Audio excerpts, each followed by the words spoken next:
All right, here's the video review for the Transformers 1 Prime Changers Optimus Prime. And I think his box actually says Orion Pack / Optimus Prime, but it is the Optimus Prime version of the character from Transformers 1, which, as I've said, is a fantastic movie. Go see it because it's a lot of fun.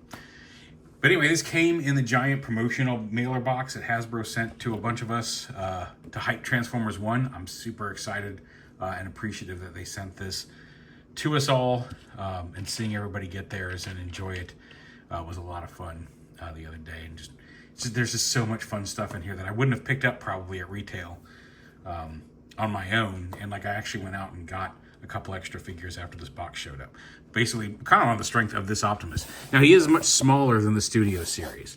Not much smaller, but he's a smaller figure. You can see him just in the size of my hand. He's a smaller vehicle mode. But this thing is solid. I mean, like, unlike the Studio Series, everything on this locks together really well. His arms, I think, are a little better folded away. They're not hanging off the side of the robot. They're still there, but they're not just plugged into the legs here.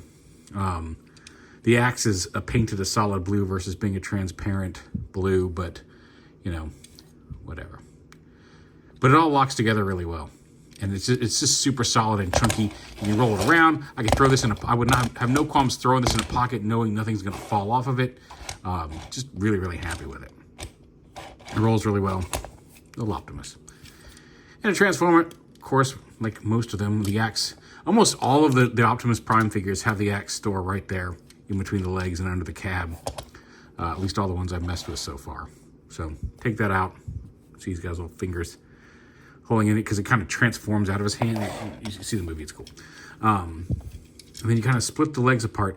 This is the first part where the first part here is where it gets a little tricky because it's tabbed in here, and you also have to open this, but it opens to the inside. So once you getting the first leg out is a little tricky because you have to rotate it. It flips here, and getting it around with this piece, with this leg locked into place, or mostly locked into place, is a little difficult. But once you get that, close that up. The second leg's a lot easier to do. Flip it out, lock it around. And then, like I said, these tab into the feet. These arms are pegged into the back of the cab. And you can rotate them out like that. Then this whole top piece, like the larger robot, lifts up. And you want to lift it up about right there. And then you can lift his chest up here. Untap all of this. This piece comes up.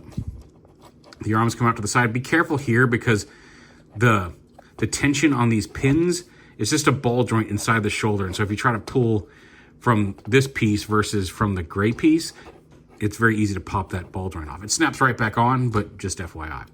And one of the things I like about this is there actually is a matrix he can pull out and hold that this piece folds into his chest, which actually in robot mode ends up putting the matrix right where it should be, even though you can't see it through the window.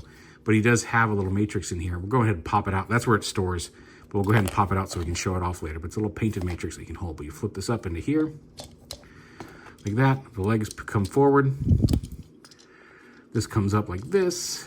And actually right here, halfway up, you want to rotate that around, just like on all the other Optimuses, and then you can fold it the rest of the way down. Flip his head up, bring the shoulders up, and lock them into place up here. Like that, and like that. Flip the smokestacks around. Close the chest panel up, flip out his hands, and rotate his arms. And there you have Optimus Prime in robot mode. And again, he's a little simpler. He's not as detailed as the Studio Series, and he's a little smaller. But he's solid in both modes, and it has a really kind of fun transformation. And again, like I said, you can flip this up and flip this out to pop the matrix out in robot mode. But he also has just enough posability. It's not a full matrix because it plugs into his hand, but plug it into one hand, and he kind of...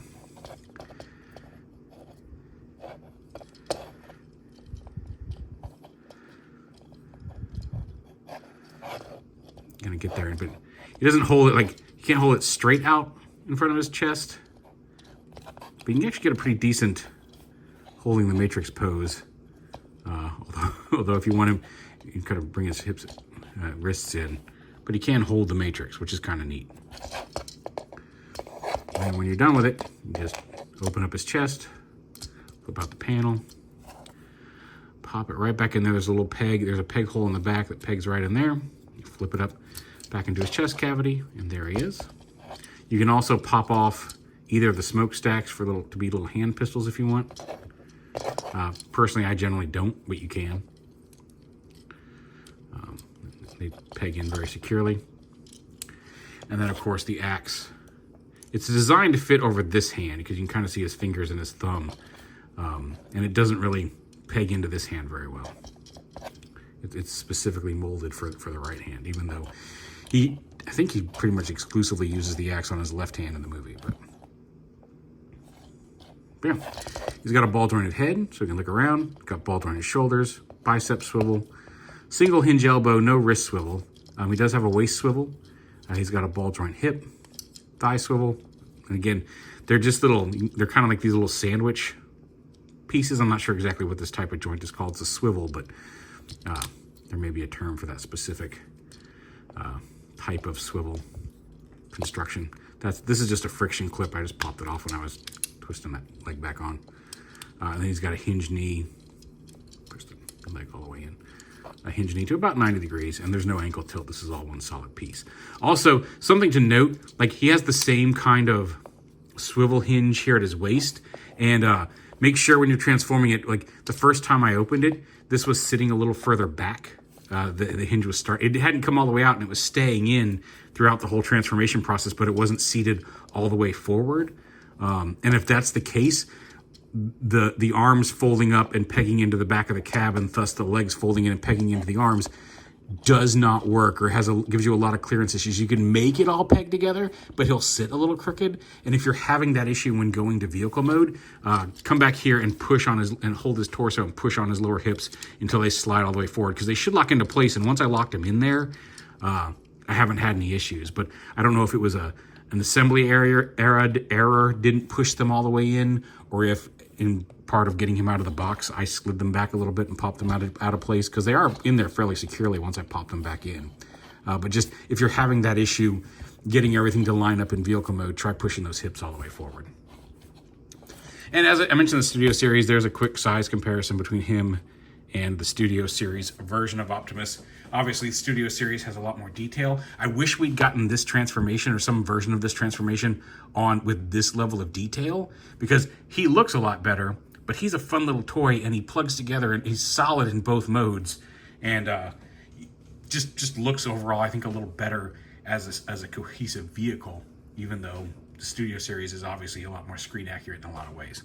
But if you can't find the Studio Series, or you just want a fun version of the character from the movie to carry around with you, this guy's fantastic.